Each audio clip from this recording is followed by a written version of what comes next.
The winter wind cut through Nora Zimmerman's threadbare coat like a butcher's knife as she stumbled down the frozen main street of Llano, Texas. Her 6-month-old daughter wrapped in every scrap of cloth she could spare.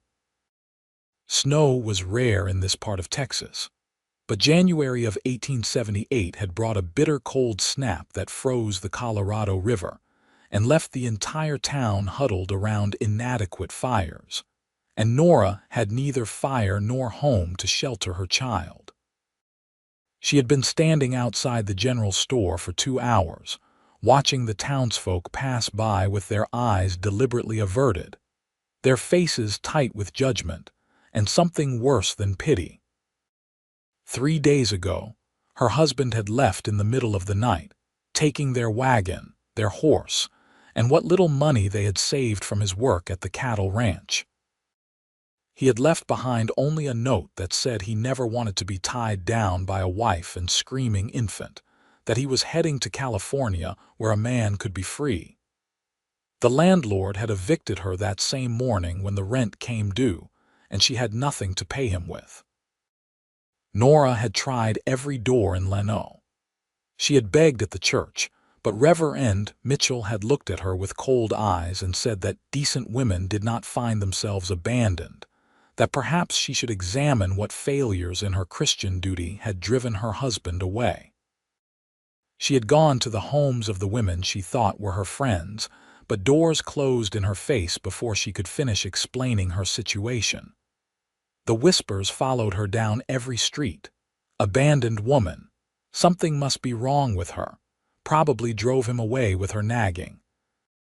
No respectable family wants that sort around. The baby, little Clara, whimpered against her chest, and Nora felt the sound like a physical blow.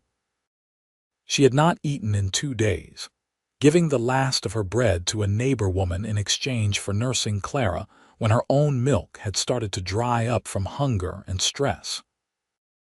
That arrangement had lasted only until this morning, when the neighbor's husband found out and forbade his wife from having any further contact with a woman who had been cast out by her own husband. Nora's fingers were numb inside her thin gloves. Her feet had lost all feeling an hour ago. She knew she needed to find shelter before nightfall, or they would both freeze to death, but she had exhausted every option she could think of. The temperature was dropping as the pale winter sun descended toward the horizon, and desperation clawed at her throat. She started walking toward the edge of town, though she had no destination in mind. Perhaps there would be an abandoned barn or shed where she could at least get out of the wind. Perhaps she could start a fire somehow, though she had no matches and no strength left to gather wood. Her vision was starting to blur at the edges, and she recognized the dangerous fog that came with cold and hunger. But she forced herself to keep moving because stopping meant giving up, and she could not give up while Clara still depended on her. The sound of hoofbeats behind her barely registered at first. Horses were common enough, and she had learned that raising her head to look only invited more scorn and rejection. But the hoofbeats slowed, then stopped, and a voice called out that made her pause despite herself. "Madam, are you all right?"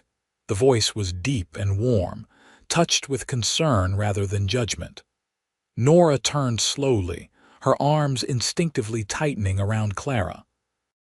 The man sitting astride a sturdy bay horse was tall and broad-shouldered, wearing a heavy coat and a wide-brimmed hat that shadowed his face. As he dismounted and walked closer, she could see he was perhaps 25 or 26 years old, with dark hair and eyes that held genuine worry. "I am fine, thank you," Nora said automatically, the lie tasting bitter on her cracked lips.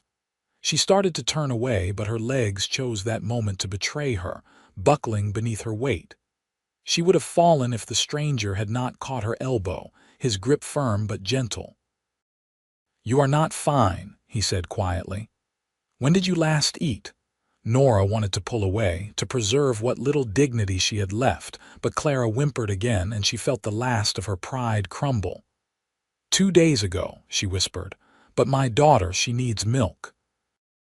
I have been trying to find someone who can nurse her, but no one will help. The stranger's jaw tightened, and something fierce flashed in his eyes. What is your name, madam? Nora Zimmerman, she said, her voice barely audible over the wind. And this is Clara. Owen Rafferty, he said, tipping his hat. And I am going to help you, Mrs. Zimmerman. Where is your husband? The question brought tears to her eyes, hot against her frozen cheeks. Gone. He left 3 days ago, took everything and just disappeared. Owen was quiet for a moment, his expression unreadable. Then he said something that made her knees weak all over again. I will protect what others abandoned. The words were simple, but the conviction behind them was like a warm fire on a cold night. Nora stared at him, unable to comprehend why a complete stranger would offer such a promise. You do not even know me, she managed to say. I know enough, Owen replied. He looked down at Clara, who had started crying in earnest now, her tiny face red with cold and hunger. I know a mother who would rather freeze than abandon her child. I know a town full of so-called Christians who would let a baby starve. That tells me everything I need to know about who deserves help.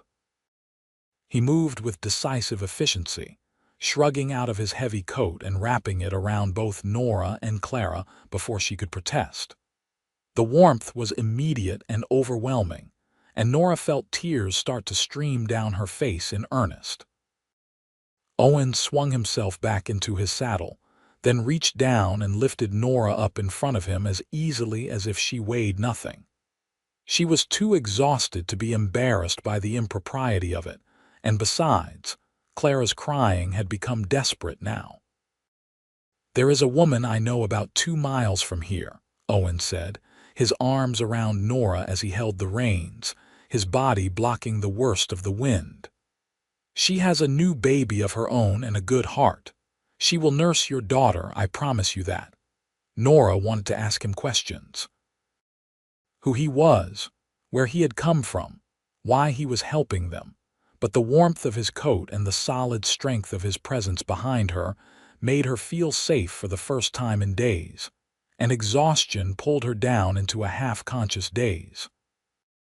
She was aware of the horse moving beneath them, of Owen's voice murmuring reassurances, of Clara's cries gradually weakening as she too succumbed to exhaustion. When they finally stopped, Nora roused herself enough to see a small but well-maintained farmhouse with smoke rising from the chimney. Owen dismounted and lifted her down, and she swayed on her feet as he knocked firmly on the door. A woman in her early 30s opened it, her face showing surprise and then concern as she took in the scene. Owen Rafferty, what have you brought to my door? She asked, but there was no censure in her tone, only curiosity. Sarah, this is Nora Zimmerman and her daughter Clara. They need help. Her husband abandoned them, and the good people of Lano decided a hungry baby was not their concern. Can you nurse the little one, Mrs. Zimmerman has not been able to feed her properly. Sarah's expression transformed into one of fierce maternal protectiveness. Bring them inside immediately. Of course I will nurse her. What kind of monsters would turn away a baby? The warmth of the house was almost painful after the bitter cold outside. Sarah took Clara from Nora's arms with practiced gentleness and immediately began to unwrap the layers of cloth. Poor little thing is half frozen, she murmured. Owen, get Mrs. Zimmerman near the fire. John, put on more coffee and heat up that stew from supper. A man who must have been Sarah's husband appeared from another room, carrying a baby of his own who looked to be perhaps 2 months old. He nodded at Owen in greeting and went about following his wife's instructions without question. Nora found herself guided to a chair near the fireplace, and within moments, a blanket was wrapped around her shoulders, and a cup of hot coffee was pressed into her trembling hands. Sarah settled into a rocking chair and began to nurse Clara, who latched on immediately with desperate hunger. The relief that flooded through Nora at seeing her daughter finally feeding was This so story was intense it posted made on her the channel dizzy. The Rusty Saddle. She tried Please to do drink not the repost coffee, it but in her any hands were form. shaking too badly, and Owen knelt beside her chair and helped her hold the cup steady, his large hands warm over her frozen fingers. "Slowly," he said gently. "You do not want to make yourself sick." The hot liquid burned down her throat and into her empty stomach, and Nora felt like crying again at the simple kindness of it. She managed a few sips before John brought over a bowl of beef stew, thick with vegetables and fragrant with herbs. Nora wanted to fall on it like a starving animal, but Owen's continued presence beside her chair kept her mindful of taking small, careful bites. "How did this happen?" Sarah asked quietly, her attention still focused on Clara. "How does a woman with a baby end up with no help at all?" Nora swallowed hard, shame flooding through her. "My husband left 3 days ago, just disappeared in the night. The landlord evicted me when I could not pay the rent, and everyone I asked for help turned me away. They said if my husband left me, I must have deserved it. They said respectable women do not find themselves in such situations." Sarah's face darkened with anger. "That is the most ridiculous thing I have ever heard. My own mother was abandoned by my father when I was a child. She was the finest woman I ever knew, and she certainly did not deserve to be cast out. Those people in town should be ashamed of themselves." "They are not," Owen said quietly, his voice hard. "They are comfortable in their judgments and their self-righteousness. Mrs. Zimmerman, you and Clara will stay here tonight. Sarah and John have room, and Sarah can continue to nurse Clara. Tomorrow we will figure out a more permanent solution." Nora looked up at him through tears. "I cannot impose on these good people. I have no money, no way to repay them." "You are not imposing," John said firmly from where he stood near the stove. "Any decent person would do the same. Besides, Sarah has been lonely out here with just me and the baby for company. She will enjoy having another woman to talk to." "That is true enough," Sarah agreed with a small smile. "It gets awfully quiet sometimes. Besides, Clara here is doing me a favor. I have more milk than little Thomas can drink, and it is uncomfortable. You will actually be helping me." Nora did not believe that for a moment, but she was too grateful and too exhausted to argue. She finished the stew slowly, feeling strength begin to return to her body with each bite. Clara had fallen asleep at Sarah's breast, her tiny face finally peaceful and relaxed. Seeing her daughter fed and warm and safe made something that had been clenched tight in Nora's chest finally loosen. Owen stood and spoke quietly with John near the door while Sarah showed Nora to a small bedroom where she and Clara could sleep. The bed looked like the most luxurious thing Nora had ever seen, with its thick quilts and soft pillows. Sarah helped her remove her damp clothes and provided a warm nightgown, then settled Clara in a drawer lined with blankets that served as a makeshift cradle. "She will be fine there for tonight," Sarah said softly. "And I am just in the next room if she wakes hungry. You need to rest, Mrs. Zimmerman. You are exhausted. Please call me Nora," she whispered. "And thank you. I do not know how to thank you enough." "You do not need to thank me. Just get some sleep." Nora lay down in the bed and felt her body sink into the mattress with profound relief. She thought she would lie awake worrying about the future, but exhaustion claimed her almost immediately, pulling her down into a deep and dreamless sleep. When she woke, morning light was filtering through the curtains, and she could hear voices in the other room. For a moment she could not remember where she was, and panic seized her. But then she saw Clara sleeping peacefully in her makeshift cradle, and memory returned. She rose carefully, her body aching and stiff, and found her clothes had been washed and dried overnight. She dressed quickly and went out to the main room. Owen was still there, sitting at the table with John and Sarah, and all three looked up as she entered. "Good morning," Sarah said with a warm smile. "Clara woke twice in the night and I nursed her. She is a good baby, hardly fussed at all once her belly was full." "Thank you," Nora said, her voice thick with emotion. "I cannot express how grateful I am." "Sit down and have some breakfast," Sarah commanded gently. "We have been discussing your situation." Nora sat, accepting a plate of eggs and bacon with hands that were still slightly unsteady. Owen leaned forward, his expression serious but kind. "I have a proposition for you, Nora. My ranch is about 15 miles north of here. It is not large, but it is growing. I raise cattle and horses, and I do well enough. I have a house with 3 bedrooms and nobody to help me maintain it. I need someone to cook and clean and help with the domestic work. In exchange, I can offer you and Clara a safe place to live, food, and a small wage. It would give you time to get back on your feet and figure out what you want to do next." Nora stared at him, unable to process what he was saying. "You would let me live in your house? A single woman and a single man under the same roof? That would ruin my reputation completely." "I think your reputation in Lano is already ruined through no fault of your own," Owen said bluntly. "And frankly, I do not care much what the gossips say. My ranch is far enough from town that people rarely visit, and those who do will see a respectable housekeeper arrangement. If it makes you more comfortable, I can have Sarah come by regularly to act as chaperone." "I would be happy to," Sarah interjected. "And Owen is right. You need somewhere safe to stay, and he needs help around the ranch. It is a practical arrangement that benefits both of you." "Why would you do this for a stranger?" Nora asked Owen directly, searching his face for some hidden motive. "What do you want from me?" Owen met her eyes steadily. "I want nothing but honest work for honest pay. I told you yesterday that I would protect what others abandoned, and I meant it. My mother was abandoned by my father when I was a boy. She worked herself to death trying to keep us fed and sheltered, and she died when I was 16. I swore then that if I ever had the means, I would help women in her situation.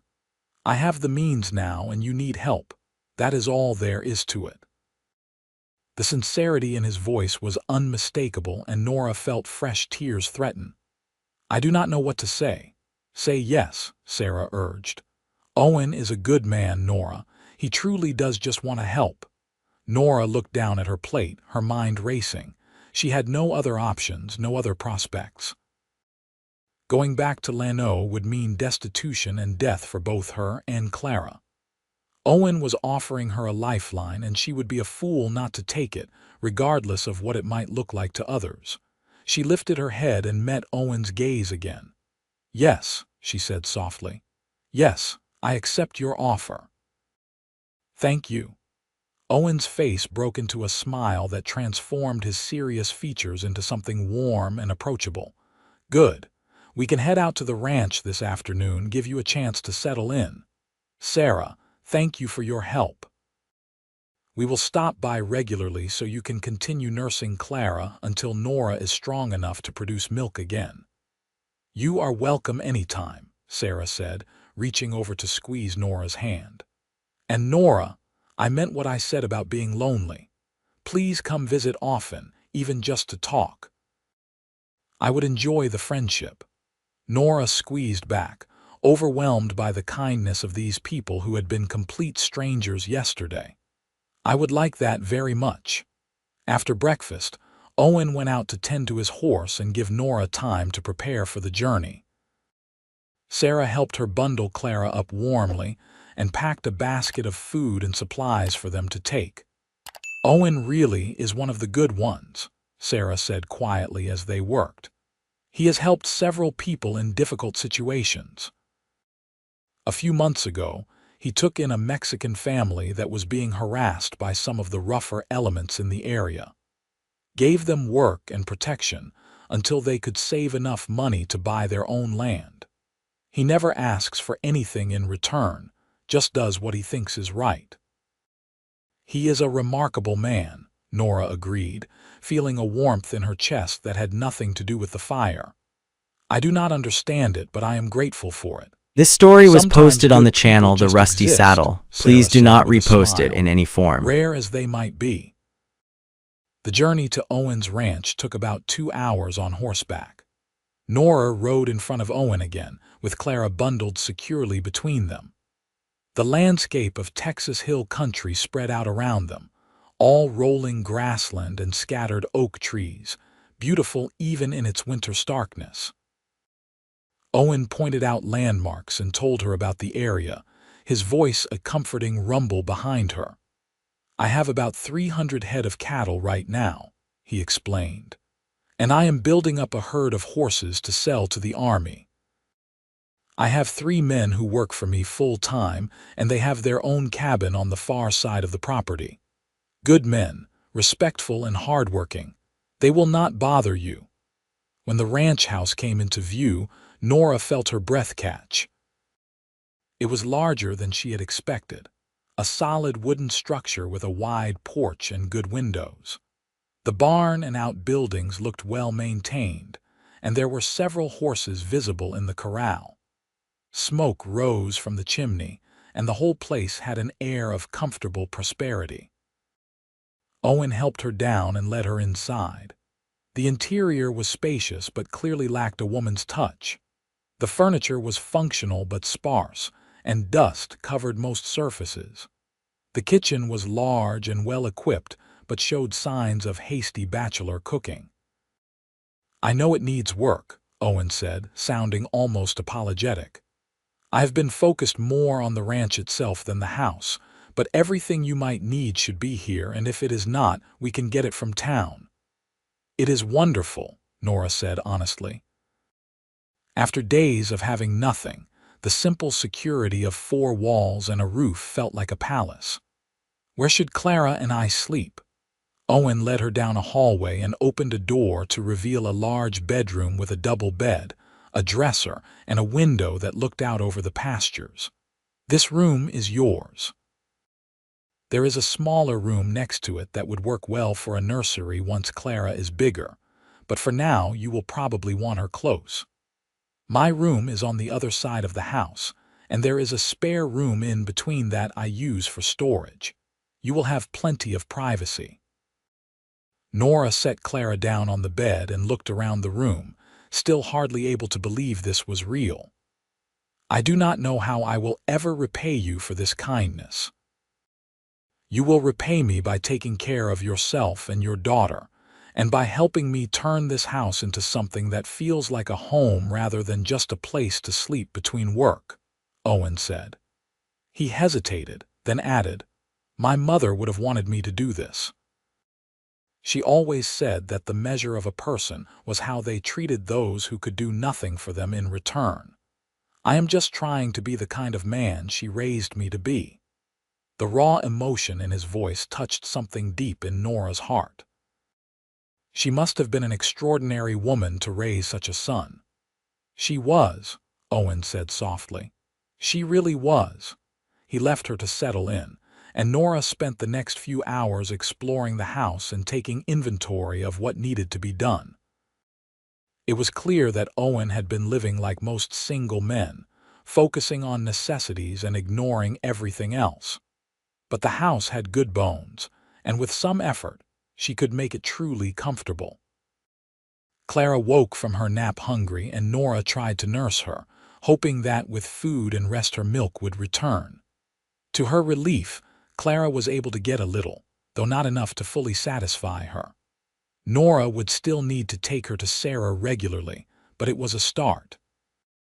That evening, Owen returned from working with his men and found Nora in the kitchen, where she had managed to put together a proper supper from the supplies she found in the pantry. The table was set, the kitchen was clean, and the smell of roasted chicken filled the house. Owen stopped in the doorway and stared. I had forgotten what it was like to come home to something like this, he said quietly. They sat down to eat together, and at first the atmosphere was awkward, 2 strangers navigating unfamiliar territory. But Owen asked her about Clara, and Nora found herself talking about her daughter's personality and little habits. Owen told her about the ranch and his plans for expansion, his face animated when he talked about the horses he was training. "I always loved horses," he said. "More than cattle, honestly. They are intelligent and loyal if you treat them right. I am trying to breed horses that are smart and sturdy enough for ranch work but with enough spirit to be interesting. The army pays well for good mounts. How did you come to own this ranch?" Nora asked, genuinely curious. Owen's expression grew more serious. "After my mother died, I worked for a rancher down near San Antonio, saved every penny I earned for 5 years. The man I worked for was good to me, taught me everything about running a ranch. When he died, his widow sold off portions of the land and I was able to buy this section. That was 3 years ago. I have been building it up ever since." "You have done an impressive job," Nora said sincerely. "This is a beautiful property." "It is getting there," Owen agreed. "But it is a lot of work for one person. Having help with the house will make a real difference." Over the following weeks, they fell into a comfortable routine. Nora threw herself into making the house a proper home, cleaning and organizing and cooking meals that brought genuine pleasure to Owen's face.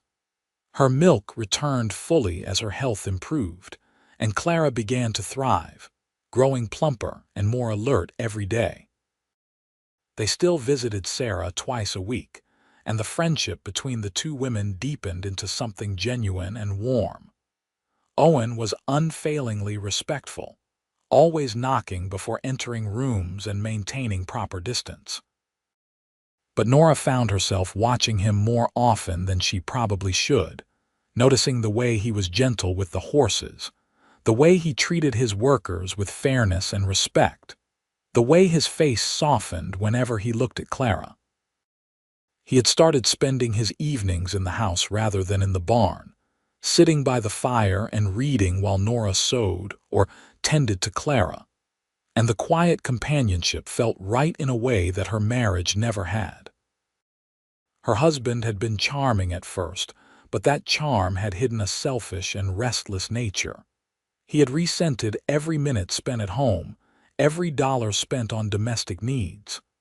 Owen was the opposite. He seemed to genuinely enjoy the domestic comfort of a well-kept home, and he was endlessly patient with Clara, letting the baby grip his fingers with her tiny hands and talking to her in a gentle voice that made Nora's heart ache. One evening in late February, after Clara had been put to bed, Nora and Owen sat by the fire as usual. Owen was reviewing account books, and Nora was mending one of his shirts. The silence was comfortable until Owen suddenly spoke. "Nora, can I ask you something personal?" She looked up a little startled. "Of course. What was your husband like? Before he left, I mean." Nora set down her sewing, considering the question. "Charming," she said finally.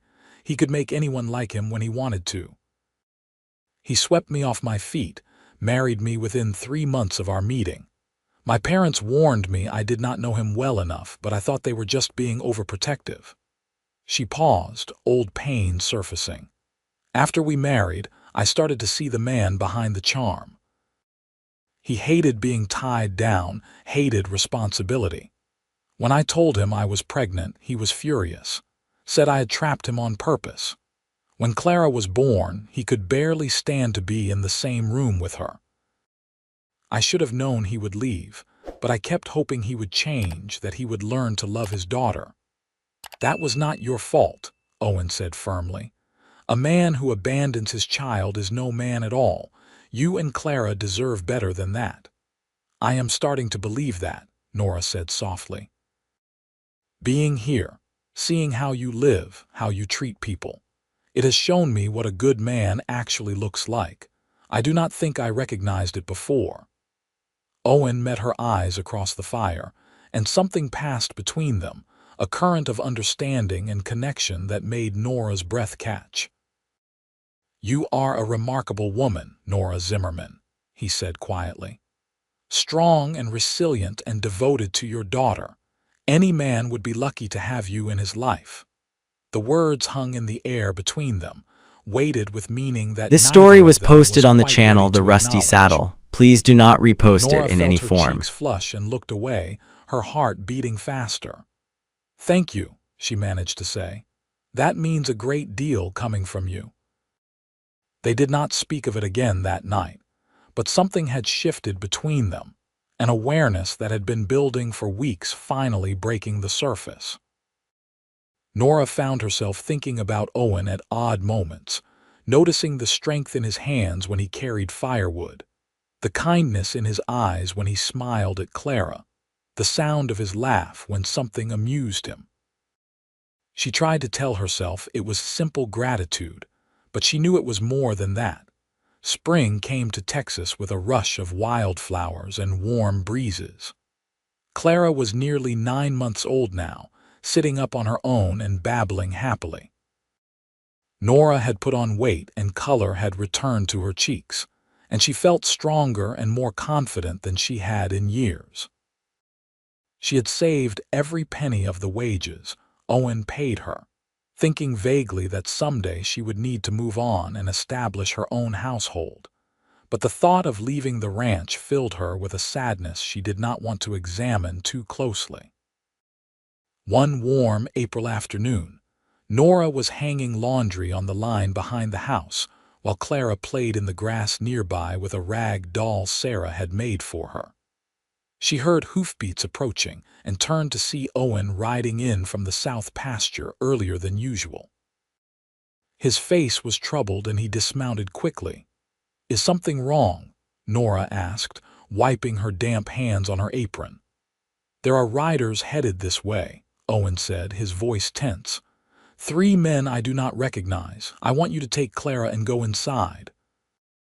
Lock the doors and stay away from the windows until I come get you." Fear spiked through Nora, but she did not waste time asking questions. She scooped up Clara and hurried into the house, locking the door behind her as Owen had instructed. Through the window, she could see him standing in the yard, his hand resting casually on his gun belt, his posture alert but not aggressive.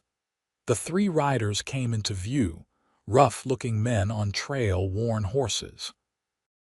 They reined up in front of Owen, and though Nora could not hear the conversation clearly, she could read the tension in Owen's body language. The exchange went on for several minutes, the strangers clearly wanting something that Owen was refusing to provide. Finally, one of the men made a threatening gesture, reaching for his own gun. Owen was faster. His gun was out and leveled before the stranger could clear his holster, and even from inside the house, Nora could hear the authority in his voice as he ordered them to leave his property. The men hesitated, clearly weighing their options, but eventually turned their horses and rode away at a gallop, throwing angry looks back over their shoulders. Owen waited until they were out of sight before holstering his gun and coming to the house. Nora unlocked the door with shaking hands. "What did they want?" she asked. "They heard I had a woman working for me and wanted to know if you were available for their entertainment," Owen said, his jaw tight with anger. "I told them you were under my protection and they needed to leave." They did not like that answer, but they were smart enough not to push it. Nora felt sick. "They will come back, will they not?" "Maybe," Owen admitted. "But if they do, I will be ready. Nora, I think we need to make your position here more official, more permanent." "What do you mean?" Owen took a deep breath, and when he spoke, his words came out in a rush. "Marry me. Not a real marriage, not at first. But if people think you are my wife, they will leave you alone. You will have legal protection, and Clara will have my name. We can go to the courthouse in Leno tomorrow and make it official." Nora stared at him, her mind reeling. "You want to marry me to protect my reputation." "I want to marry you because I care about you and Clara," Owen corrected, his eyes intense. "Because the thought of those men or anyone else threatening you makes me want to break things. Because you have made this house into a home and I do not want to imagine it without you. If all you want is protection and security, I can give you that and expect nothing in return. But if you think you might eventually want more, want a real marriage, then I am willing to wait as long as it takes for you to be ready." Nora's heart was pounding so hard she thought it might burst from her chest. "Owen, I am damaged goods. I have been abandoned, my reputation is ruined, and I have another man's child. You could find a proper young woman with no history, someone who would not bring you trouble." "I do not want a proper young woman with no history," Owen said, stepping closer. "I want you. I have wanted you since the day I found you on that frozen street and saw the fierce love you had for your daughter. I have wanted you through every meal we have shared, every evening by the fire, every time I hear you singing to Clara while you work. I know it is too soon. I know you need time to heal from what your husband did to you, and I am willing to give you that time. But I need you to know that my feelings are real, Nora. This is not just about protection." Tears were streaming down Nora's face now, but they were not tears of sadness. "I think I love you," she whispered. "I have been trying not to, trying to tell myself it was just gratitude, but I think I have been falling in love with you for weeks now. You are everything good that I thought did not exist in the world." Owen reached out slowly, giving her time to pull away, and cupped her face in his hands. "Then marry me," he said softly. "Marry me and let me spend the rest of my life showing you what you deserve." "Yes," Nora breathed. "Yes, I will marry you." He kissed her then, gentle and sweet, and Nora felt something broken inside her begin to heal. Clara, as if sensing the importance of the moment, let out a happy squeal from where Nora had set her down on the floor, and they broke apart laughing. They rode into Lanneau the next morning, Nora sitting astride Owen's horse with Clara in her arms and Owen riding one of his other mounts. The courthouse was a simple building near the center of town, and the clerk who helped them fill out the marriage license barely looked up from his papers, bored with the routine task.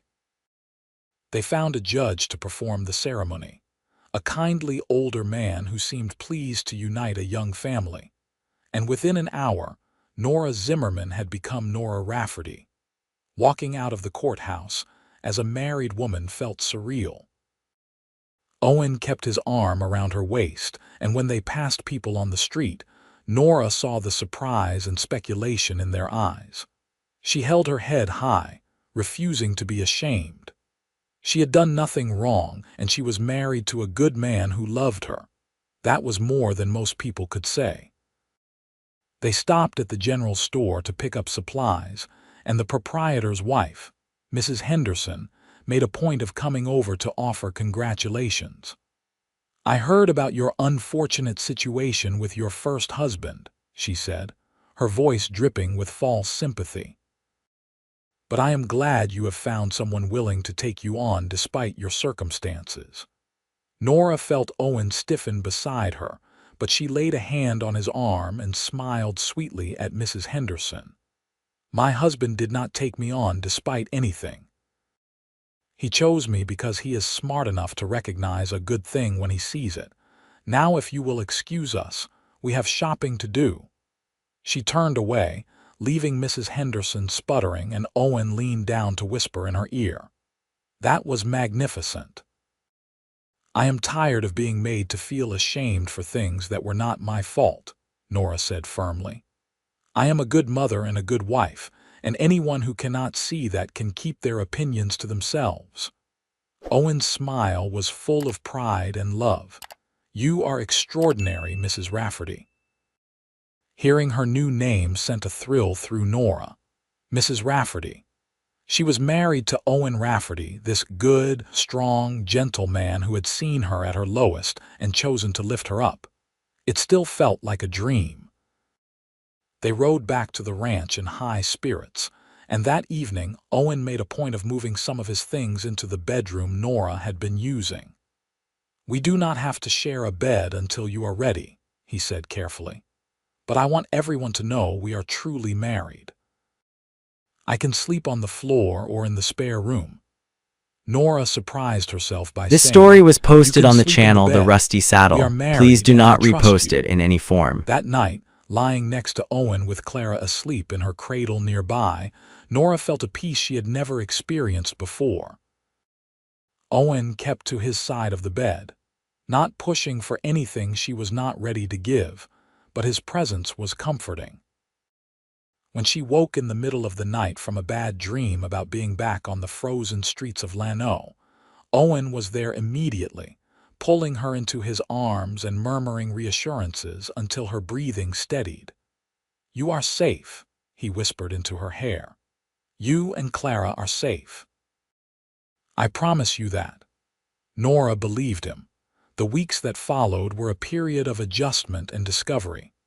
Nora learned that Owen sang off-key while he worked, that he had a weakness for apple pie, that he was patient and methodical in everything he did. Owen learned that Nora was fiercely intelligent, that she had a gift for organization that helped him manage the ranch more efficiently, that she had a sharp wit that made him laugh. They learned each other's rhythms and habits, the small intimacies of shared life. Clara adored Owen and reached for him whenever he came into view, calling him Da in her baby voice. The first time it happened, Owen had gotten suspiciously bright-eyed and had to turn away for a moment to compose himself. Later that night, he told Nora, "I want to adopt her officially. Give her my name legally, not just socially. I know her father is still alive somewhere, but he gave up his rights when he abandoned her. I want to be her father in every way that matters." "I would like that," Nora said softly. "She deserves a father who loves her, and you already do." "I really do," Owen agreed. "She is amazing, smart and curious and sweet. How could anyone abandon her?" "Because her biological father was a fool," Nora said. "But we do not need to think about him anymore. We have our own family now." As spring turned to summer, the physical distance between them gradually closed. They began to share casual touches, his hand on her waist as he passed her in the kitchen, her fingers brushing his as they sat together in the evening. The first time Nora initiated a kiss, Owen had responded with such gentle passion that she felt it all the way to her toes.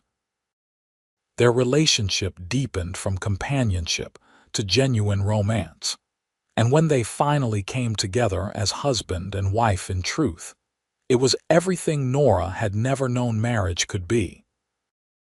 There was tenderness and passion, laughter and joy, and the profound sense of being cherished that she had never experienced before. Summer brought long days of hard work on the ranch. Owen's herd had grown, and he had several promising young horses ready to sell.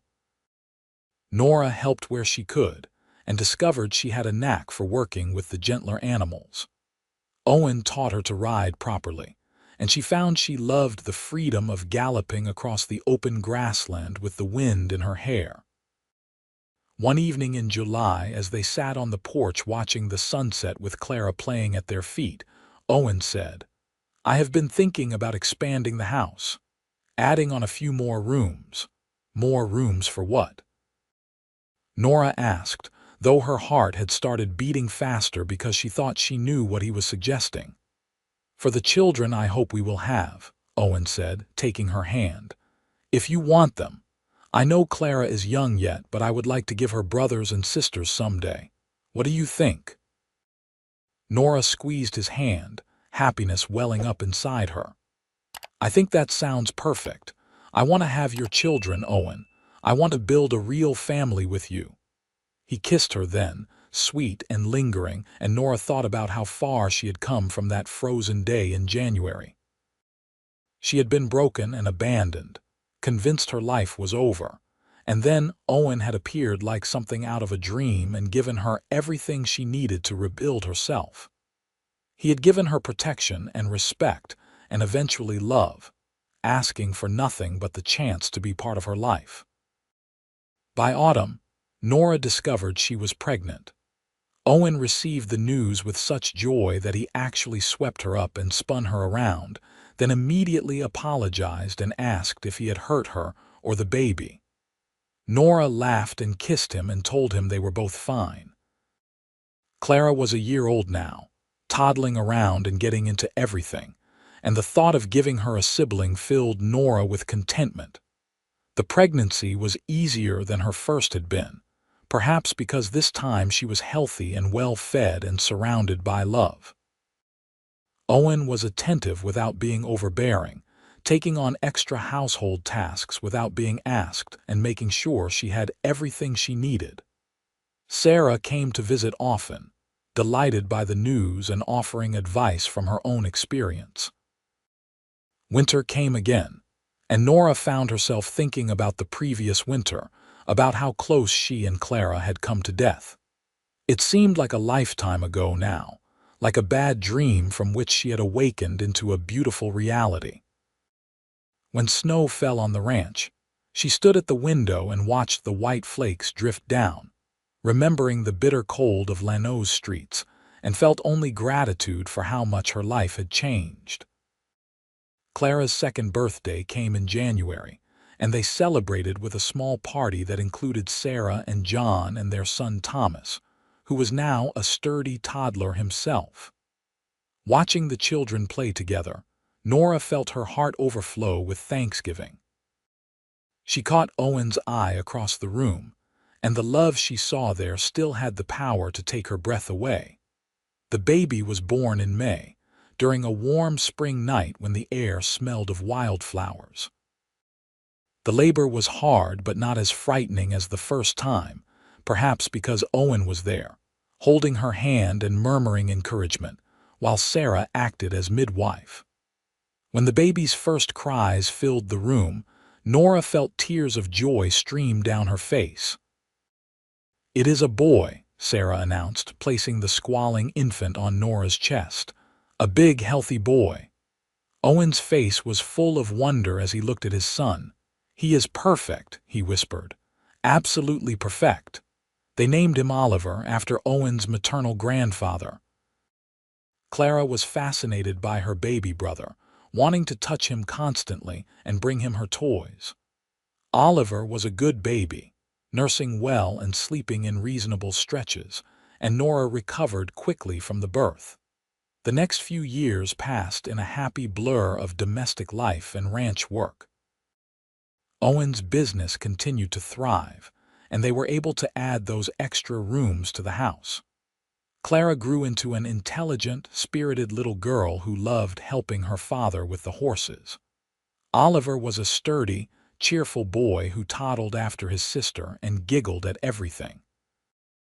When Oliver was 2, Nora gave birth to twin girls, Alina and Emma, who had Owen's dark eyes and Nora's blonde hair. The house was suddenly very full and very loud, but Nora loved every chaotic minute of it. Owen proved to be a devoted father, patient with the children's noise and messes and endless questions. He taught Clara to ride, read stories to Oliver at bedtime, and could somehow always tell the twins apart when no one else could. "This is everything I never knew I wanted," Owen told Nora one evening after they had finally gotten all 4 children to sleep. They were sitting on the porch in the gathering darkness, enjoying a rare moment of quiet. "A full house, children laughing, you by my side. I feel like the luckiest man alive." "I am the lucky one," Nora countered, leaning against his shoulder. "You saved my life, Owen. You and Clara both. You gave me a reason to keep going when I had given up hope." "We saved each other," Owen said, kissing the top of her head. "You made me realize what was missing from my life. All those years I spent focused on building the ranch, I did not understand that having someone to share it with was what would make it meaningful. You and the children, you are my purpose now." Nora tilted her face up to kiss him properly. "I love you. I do not think I say it enough, but I love you so much." "I love you too," Owen replied.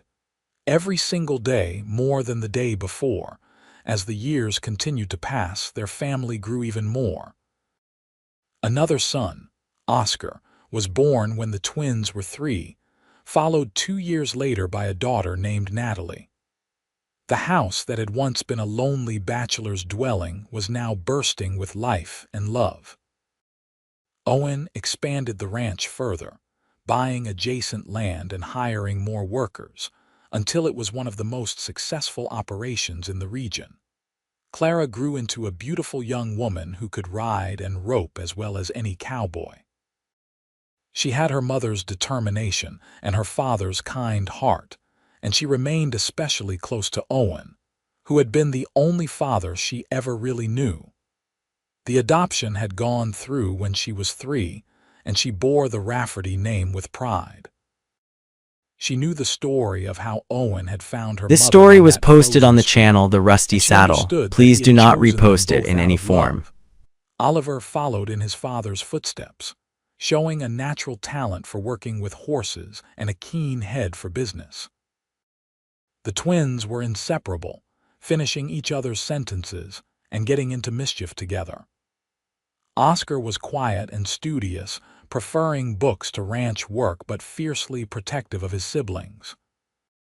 Natalie was the baby of the family, spoiled by everyone and aware of it, but sweet-natured enough that no one minded. Nora sometimes looked at her large, noisy, happy family and could barely believe it was real. She was now 34 years old, and she had been married to Owen for nearly 12 years. They had built something remarkable together, a partnership based on mutual respect and genuine love. She ran the household with efficient grace, managed the ranch books, and still found time to pursue her own interests. She had learned to read and write more fluently with Owen's patient teaching, and she kept a journal where she recorded the daily adventures of their family. One spring day, when Natalie was 4 years old, Nora was in the kitchen preparing dinner when Clara came in, her face flushed and her eyes bright. At 18, she looked so much like Nora had at that age that it sometimes took Nora's breath away. "Mama, I need to tell you something," Clara said, her voice nervous and excited in equal measure. Nora set down her knife and gave her daughter her full attention. "What is it, sweetheart?" "Thomas Jenkins asked Papa if he could court me," Clara said in a rush, "and Papa said it was my decision." "Thomas is a good man, Mama. He works hard and he is kind, and I think I might love him, but I wanted to know what you thought before I gave him an answer." Nora remembered Thomas, Sarah and John's son, who was now a strapping young man of 19 working his parents' farm. She had watched him and Clara grow up together, had seen the way they looked at each other over the past year. "What does your heart tell you?" she asked gently. "That I want to say yes," Clara admitted, "but I am a little scared too. What if I make a mistake like you did the first time?" Nora took her daughter's hands, choosing her words carefully. "I did make a mistake with your biological father. I rushed into marriage with someone I did not really know. But that experience, as painful as it was, led me to your father, Owen, and to the life we have now. I do not regret it because it gave me you and eventually this entire family. But Clara, you have grown up surrounded by a good marriage. You know what real love looks like because you have seen it every day. Trust your instincts. If Thomas treats you with respect and kindness, if he makes you laugh and supports your dreams, then he might be the right one. But take your time. There is no rush." Clara nodded slowly, then smiled. "He does make me laugh, and he does not mind that I can outride him. He actually seems proud of it." "That is a very good sign," Nora said with a smile of her own. "Then I think you should say yes to courting him and see where it leads." Clara threw her arms around Nora. "Thank you, Mama. I am so glad I have you to talk to about these things." That evening, Nora told Owen about the conversation, and he sighed. "She is too young to be thinking about courtship. She is 18, the same age I was when I married the first time," Nora pointed out. And unlike me at 18, she has a good head on her shoulders and a strong sense of self. We have raised her well, Owen. I know, Owen admitted. But she is still my little girl. I am not ready for her to grow up. Nora kissed his cheek. We do not have to be ready. It is happening whether we like it or not. But Thomas is a good young man from a good family. We could do much worse for a son-in-law someday. Someday far in the future, Owen grumbled. But he was smiling. 2 years later, Clara and Thomas were married in a beautiful ceremony on the ranch, with wildflowers everywhere and all their friends and family in attendance. Clara was radiant in a dress Nora had sewn herself, and Thomas looked at her like she hung the moon. Owen walked his daughter down the makeshift aisle with tears in his eyes, and when the young couple exchanged their vows, there was not a dry eye in the crowd. After the wedding, as Nora and Owen danced together at the celebration, Owen said quietly, "Thank you for giving me the privilege of being her father. She is one of the best things in my life." "She loves you so much," Nora replied. "You are her hero, Owen. You always have been." "I hope I have lived up to that," Owen said. "I tried my best." "You succeeded beyond measure," Nora assured him. The years continued to flow by like a gentle river. Oliver married at 23 to a rancher's daughter from a neighboring county. The twins, Elena and Emma, both became teachers, opening a small school on the ranch property to educate the children of the workers and neighboring families. Oscar went to university in Austin and became a lawyer, returning to Llano to open a practice. Natalie, the baby, married a doctor and moved to San Antonio, though she visited often. Through it all, Nora and Owen remained the steady center of their growing family. They grew older together, silver threading through their hair, laugh lines deepening around their eyes. The ranch continued to prosper, but they eventually turned over most of the day-to-day operations to Oliver and his growing family, content to advise and enjoy their grandchildren. On a warm evening in June of 1903, Nora sat on the porch of the ranch house, rocking gently in her chair and watching her grandchildren play in the yard. She was 57 years old now, and Owen was 59. Clara had 5 children of her own, Oliver had 4, and the others were starting their families. The house was once again filled with the sounds of children's laughter, though these were her children's children now. Owen came out and settled into the rocking chair beside her, taking her hand. "What are you thinking about?" he asked. "About that winter day in Llano," Nora said softly. 25 years ago now, about how close Clara and I came to dying in that cold and how you appeared like an angel and saved us both." "You would have survived," Owen said. "You are stronger than you give yourself credit for." "Maybe," Nora allowed, "but I would not have lived this life. I would not have known what real love feels like, what a true partnership looks like.